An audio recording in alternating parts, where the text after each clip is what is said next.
Knows very well. You know what? No, it sounds like it's evasive, but it's not evasive. You know, the British have been incredible soldiers, incredible military, and they can take care of themselves. But if they need help, I'll always be with the British, okay? I'll always be with them. But they don't need help. You look at their career. You have done very well over the years, haven't you? We have. I'm very proud of our country. And but we've also always been backing each other up.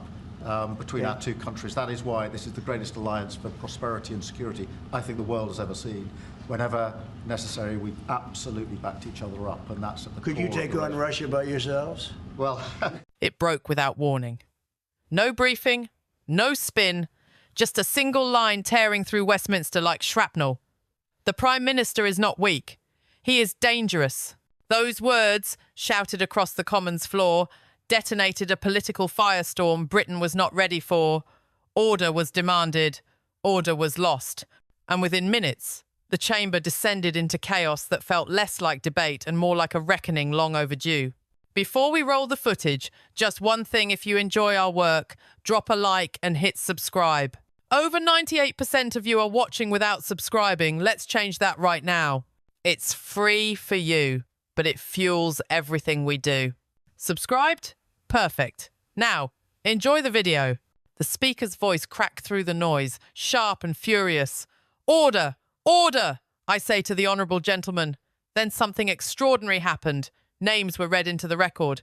Members were ordered to leave. Sergeants were summoned. Cameras caught disbelief, turning into defiance. We've got to rebuild into the next MPs were physically escorted from the chamber as shouts echoed off the green benches. Deal with them! Deal with them! The words rang out again and again, heavy with menace. Outside Westminster, phones lit up. Clips spread faster than facts. Numbered dangerous leader trended within minutes. Political editors scrambled. Producers cut into regular programming. Something had snapped, and everyone could feel it. The attack that triggered the meltdown was brutal and precise. A barrage of numbers delivered like blows. Government spending up. Welfare spending up. Universal credit claimants up, unemployment up, debt interest up, inflation up. Each word landed harder than the last. Then came the pivot.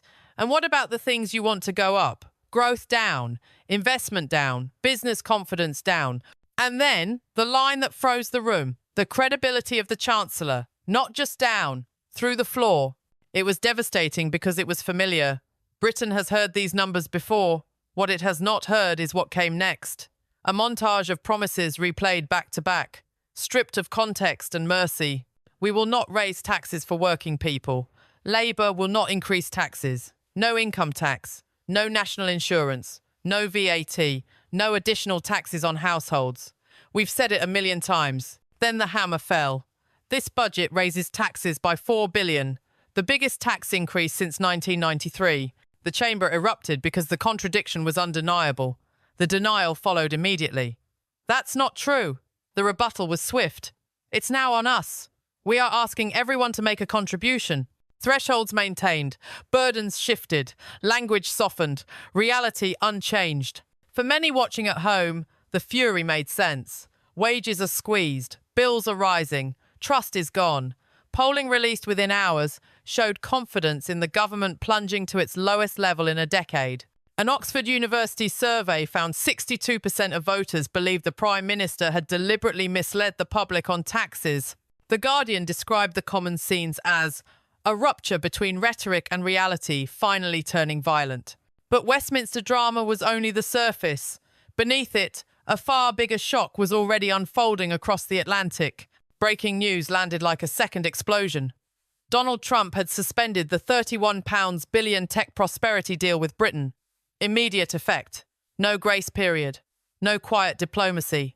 The White House demanded the Prime Minister's resignation within hours. The agreement that was supposed to cement the special relationship was frozen solid. Microsoft's £22 billion investment stopped mid-track. Google's £5 billion commitment halted. Servers powered down, plans shelved. The White House blamed London. They said Britain refused to budge. They said the Prime Minister chose European regulations over American partnership. And in January 2026, the transatlantic alliance cracked under the weight of tariffs, taxes, and one catastrophic miscalculation.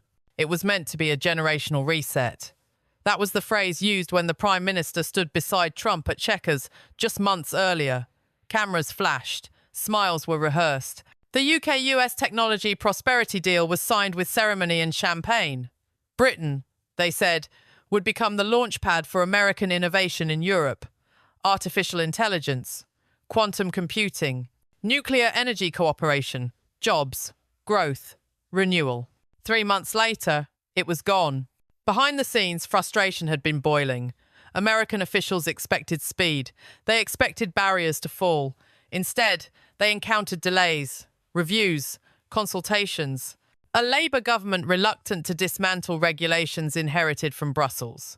The digital services tax became the first flashpoint. A 2% levy generating £800 million a year, almost entirely from American tech giants. To Washington, it looked like punishment. To London, it was essential revenue.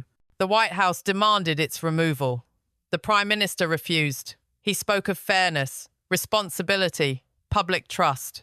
In Washington, those words sounded like excuses. Then came food standards. Chlorine-washed chicken, hormone-treated beef, products normal in America, banned in Britain.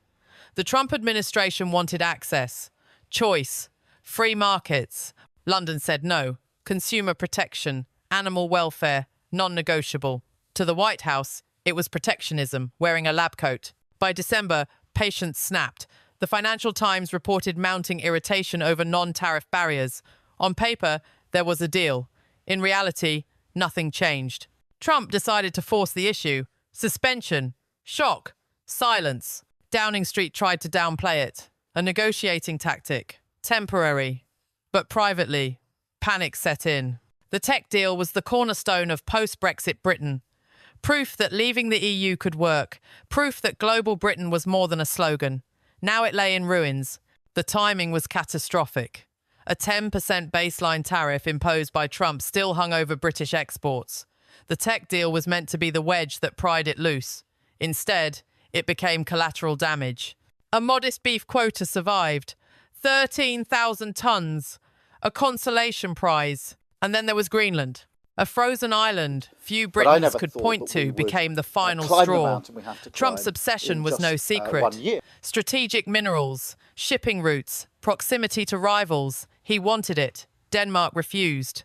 International law was invoked. Sovereignty defended. Trump escalated. He expected Britain to stand with him. It didn't. Within 48 hours, the Prime Minister publicly sided with Denmark. Territorial integrity, democratic principles, Europe over Washington. To Trump, it was betrayal.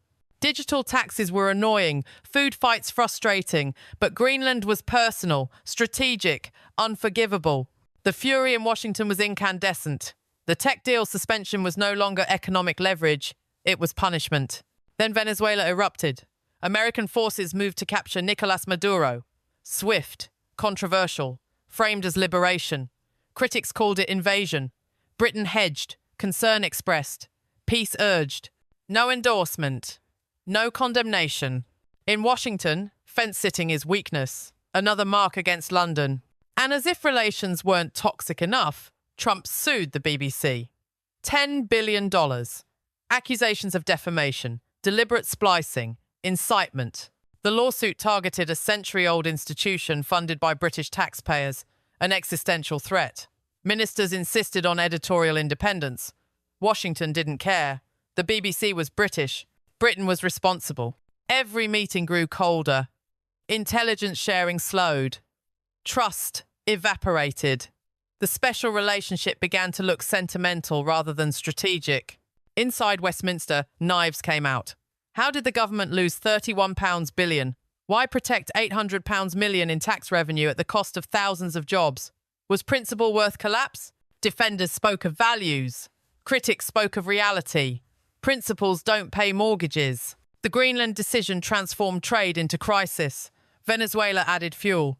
The BBC lawsuit made it personal. Trump wanted loyalty, total alignment. Britain couldn't deliver. The numbers told the story. £31 billion frozen. Research centres unbuilt. Jobs uncreated. Confidence shattered. Investors watching, drawing conclusions, deals undone by politics. Brexit was supposed to free Britain. Instead, it exposed vulnerability, caught between America and Europe, We've got to rebuild into between the next values and general election. That's survival, the task. between past alliances and future uncertainty. The Commons' chaos now felt symbolic. Order lost, credibility gone. A prime minister besieged at home and punished abroad. Dangerous not because of intent, but because of consequence. What happens next is unknowable. Will concessions come? Taxes scrapped? Standards lowered? Principles bent? Or will Britain hold firm and accept the cost? 3 questions hang in the air. Can the tech deal be revived without surrender? Can Britain survive without choosing a side? And what happens when your closest ally becomes your harshest judge? This story is not over. The stakes are rising, and the next move could change everything. Subscribe. Stay alert, because in this new world, nothing is guaranteed.